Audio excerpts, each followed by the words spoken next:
एक बार एक सिपाही ने अपने दुश्मन से दोस्ती की और फिर उसे ही धोखा देकर मार डाला, क्योंकि अगर वो उसे नहीं मारता तो सैकड़ों मासूम मारे जाते।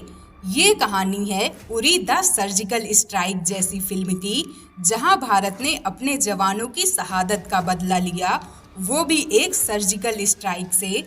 पर क्या आपने कभी ये सोचा है कि अगर दुश्मन को मारना देश की रक्षा के लिए जरूरी हो, तो क्या वो हिंसा जायज है? क्या इस मकसद के लिए जो रास्ता अपनाया गया, जैसे कि धोखा देना, हमला करना, क्या वो इथिकल था? इन सवालों का जवाब जानने से पहले सबसे पहले हमें ये जान लेना चाहिए कि इथिक्स और मोरलिटी होती क्या है। तो दोस्तों, वैसे इथिक्स और मोरलिटी दोनों शब्द एक ही अर्थ में इस्तेमाल होते हैं। दर्शन शास्त्र और व्यवहारिक जीवन में इन दोनों के बीच कुछ छोटे लेकिन जरूरी अंतर हैं। जैसे इथिक्स वो होती है जो हमें बाहर की दुनिया सिखाती है कि हमें लाइफ में क्या करना चाहिए, वहीं मोरलिटी वो होती है जो हमारी अंतरात्मा और संस्कार से आती है, जैसे हमें क्या करना सही लगता है। आइए एक एग्जाम्पल से समझते हैं। मान लीजिए आप एक डॉक्टर हैं, आपके पास एक मरीज आता है जिसे एक ऐसी बीमारी है जो कि लाइलाज है। मरीज आपसे पूछता है कि क्या मैं ठीक हो जाऊंगा? इस पर इथिक्स कहती है कि आपको सच बोलना चाहिए ताकि मरीज सोच समझकर डिसीजन ले सके। वहीं मोरलिटी आपसे कह सकती है कि उसे अभी ये बताना ठीक नहीं होगा, वो टूट सकता है। यहाँ पर इथिक्स और मोरलिटी के बीच टकराव साफ दिखाई देता है। बस यही है आज का हमारा मेन सवाल। क्या किसी काम का अंत अगर सही हो तो क्या वो काम सही हो जाता है? इसी का जवाब पाने के लिए हम मिलवाएंगे आपको ऐसे दो महान विचारकों से जिसे हम कृष्ण और इमैनुअल कांट के नाम से जानते हैं। सबसे पहले बात करते हैं श्री कृष्ण के दृष्टिकोण की, जो हमारे सांस्कृतिक, धार्मिक और ऐतिहासिक परिवेश का हिस्सा हैं। इनकी विचारधारा कहती है कि अगर लक्ष्य धर्ममय और पवित्र हो तो साधन थोड़े टेढ़े मेढ़े भी हो सकते हैं। जैसे महाभारत के युद्ध में जब अर्जुन ने युद्ध करने से मना किया, तब कृष्ण जी ने उन्हें गीता का उपदेश दिया। उन्होंने कहा, कर्म करो, फल की चिंता मत करो। इसका सीधा अर्थ ये है कि तुम्हारा कर्तव्य सबसे ऊपर है, ना कि उसका परिणाम। इससे हम कह सकते हैं कि कृष्ण जी की नीति एक प्रकार की सिचुएशनल इथिक्स पर आधारित है, जहां पर नैतिकता परिस्थितियों के अनुसार बदल सकती है। यदि कोई कार्य धर्म की स्थापना और अधर्म के विनाश के लिए किया जा रहा है, तो उसके साधन थोड़े असामान्य क्यों ना हो, वो उचित माने जाते हैं। महाभारत में इसके कई सारे उदाहरण मिलते हैं, जिसमें से सबसे पहला है जब भीष्म को मारने के लिए शिखंडी का प्रयोग किया जाता है। भीष्म प्रतिज्ञा कर चुके थे कि वो किसी स्त्री पर अस्त्र नहीं उठाएंगे। तब कृष्ण ने शिखंडी को, जो स्त्री पुरुष दोनों स्वरूप में था, उनको अर्जुन के आगे खड़ा कर दिया, जिसके बाद भीष्म ने हथियार नहीं उठाया और अर्जुन ने उन्हें घायल कर दिया। दूसरा उदाहरण तब का है जब कर्ण का रथ धंस चुका था और वो हथियार विहीन था। तब भी अर्जुन ने उसे मारा, क्योंकि कृष्ण ने कहा वो धर्म का रक्षक नहीं, अधर्म का सहयोगी है। ऐसी ही चाल उन्होंने द्रोणाचार्य को मारने के लिए भी चली थी। कृष्ण कहते हैं कि कर्म को उसकी नीयत और उद्देश्य से आका जाना चाहिए, न कि केवल विधि से। अगर कार्य किसी उच्चतर धर्म, सामाजिक कल्याण या अन्याय के अंत के लिए है, तो साधन भले ही परंपरागत रूप से सही ना हो, लेकिन वो नैतिक रूप से सही माने जा सकते हैं। कृष्ण की विचारधारा में रिजल्ट सबसे ज्यादा महत्व रखता है। अगर अंत सही है, समाज हित में है, तो रास्ता थोड़ा कठिन या उलझा हुआ हो सकता है। अब हम बात करेंगे एक ऐसे विचारक की जिसने नैतिकता को पूरी तरह से सिद्धांतों और नियमों पर आधारित बताया, जिन्हें हम इमैनुअल कांट के नाम से जानते हैं। कांट का मानना था कि किसी भी कार्य को सही या गलत सिर्फ उसके परिणाम से नहीं बल्कि उसके माध्यम और नीयत से आका जाना चाहिए। कांट की विचारधारा को हम डेंटोलॉजिकल इथिक्स कहते हैं। इसमें नैतिकता इस बात पर निर्भर करती है कि आपने जो काम किया वो नैतिक कर्तव्य यानी मोरल ड्यूटी के अनुसार था या नहीं, चाहे उसका परिणाम कुछ भी हो। कांट का कहना था कि अगर आप झूठ बोलते हो, भले ही वो किसी अच्छे कारण से बोला गया हो, फिर भी वो गलत है, क्योंकि आपने झूठ बोलकर एक नैतिक नियम तोड़ा है।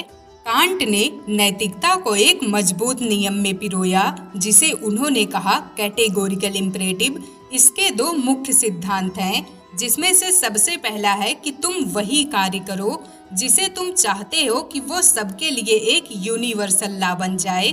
यानी अगर तुम झूठ बोलते हो तो क्या तुम चाहोगे कि सब लोग हमेशा झूठ बोलें? अगर नहीं तो वो कार्य नैतिक नहीं हो सकता। दूसरा है, हर व्यक्ति को एक उद्देश्य के रूप में देखो, ना कि एक साधन के रूप में। यानी किसी को सिर्फ किसी लक्ष्य के लिए इस्तेमाल करना अनैतिक है, चाहे वो लक्ष्य कितना भी अच्छा क्यों ना हो। कांट के अनुसार मानव गरिमा यानी ह्यूमन डिग्निटी सबसे जरूरी है। अगर आपने किसी को धोखा दिया, डराया या उसका उपयोग किया, तो आपने उसकी गरिमा का उल्लंघन किया है, और यही असली अनैतिकता है। कांट का सिद्धांत एक प्रकार के एब्सोल्यूट इथिक्स पर आधारित है। कांट की नैतिकता में कोई अगर मगर नहीं होता, वहाँ कोई फ्लेक्सिबिलिटी नहीं है। जो नैतिक है वो हर हाल में नैतिक रहेगा, और जो अनैतिक है वो हर हाल में अनैतिक रहेगा। दोनों के विचारों में क्या अंतर है, आइए एक उदाहरण से समझते हैं। मान लीजिए कोई आदमी एक हथियारे से छुपा हुआ है और हत्या करने वाला आपसे पूछता है कि वो व्यक्ति कहाँ है।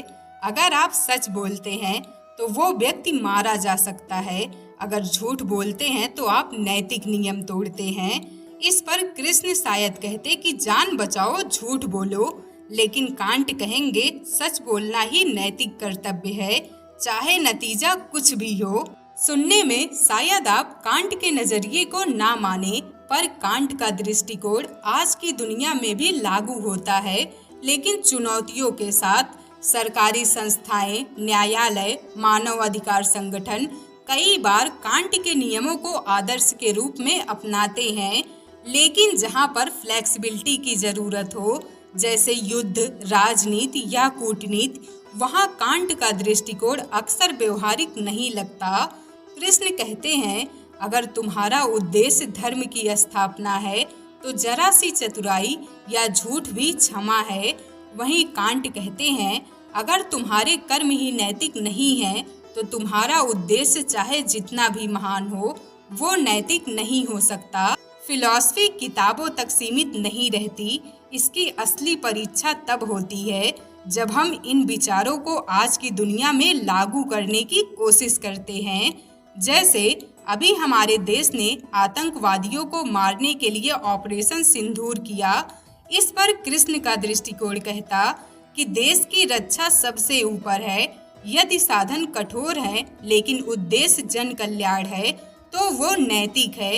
लेकिन कांट का दृष्टिकोण कहता, आतंकवादी भी एक इंसान है, उसे मारना गलत है, भले ही उससे भलाई हो। इन दोनों में से कौन सही है कौन गलत, ये बताने से पहले मैं आपको अपना पर्सपेक्टिव बताना चाहती हूँ। तो दोस्तों, मैं एक आम भारतीय हूँ। मैं जानती हूँ कि हमारे देश ने आज़ादी, सुरक्षा और विकास के लिए क्या क्या सहा है।